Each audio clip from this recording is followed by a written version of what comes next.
বিবির হাট মেঘনার বুক ছুঁয়ে দাঁড়িয়ে থাকা একটি ইসলামপ্রিয়, সংগ্রামী ও স্মৃতিবাহী জনপদের গল্প।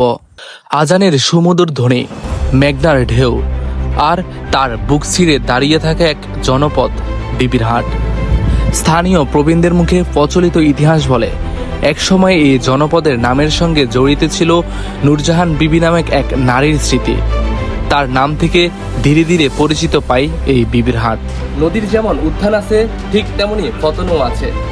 তেমনি লক্ষ্মীপুরের রামগতি উপজেলার এই বিবির হাট বাজারও একসময় ছিল উত্থান, মানুষের গণজোয়ার।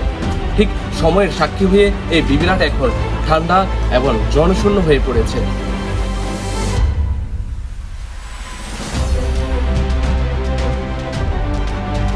কালের স্রোতে ছোট একটি হাট পরিণত হয় মানুষের মিলনস্থলে।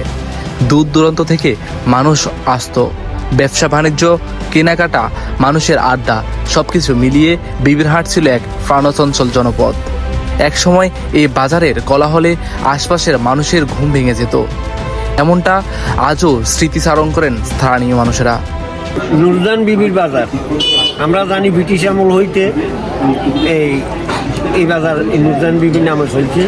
ঠিয়ারা খাজনা না আদায় করছে, পরবর্তী সরকার এই রোড বার করে দিতে পারে। কিন্তু সময় সবসময় একরকম থাকে না। নদীর যেমন উত্থান আছে, ঠিক তেমনি পতনও আছে।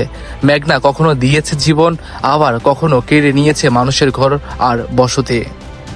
এই বিবির হাটের বুকে রয়েছে বিবির হাট বাসতলী শাহী দরবার শরীফ, যা স্থানীয় মানুষের বর্ণনা অনুযায়ী ডাক্তার সৈয়দ শাহাদাত আহমেদ এখানে এসে হোমিও চিকিৎসার মাধ্যমে পরিচিত লাভ করেন। তাকে ঘিরে বহু লোককথা, অলৌকিক ঘটনা, কথা ও স্থানীয়ভাবে প্রচলিত হয়েছে। তার মৃত্যুর পর ভক্তদের কাছে এই স্থানটি হয়ে উঠেছে বিশ্বাস, স্মৃতি আর আধ্যাত্মিকতার এক অনন্য কেন্দ্র। আর একটি জনপদ সত্যিকারের উন্নয়ন শুধু বাজার দিয়ে হয় না, শিক্ষা দিয়েও হয়।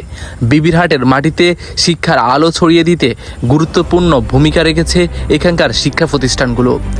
বিবির হাট রশিদিয়া উচ্চ বিদ্যালয় আজও এই জনপদের শিক্ষার ইতিহাসের এক অনন্য অংশ।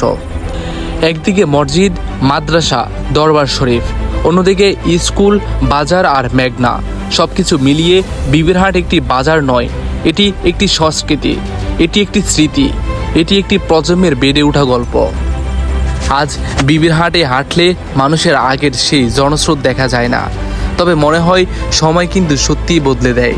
যে বাজার একসময় মানুষের কোলাহলে জেগে থাকতো, আজ সেই বাজার নীরবতায় যেন তার সবচেয়ে বড় গল্প।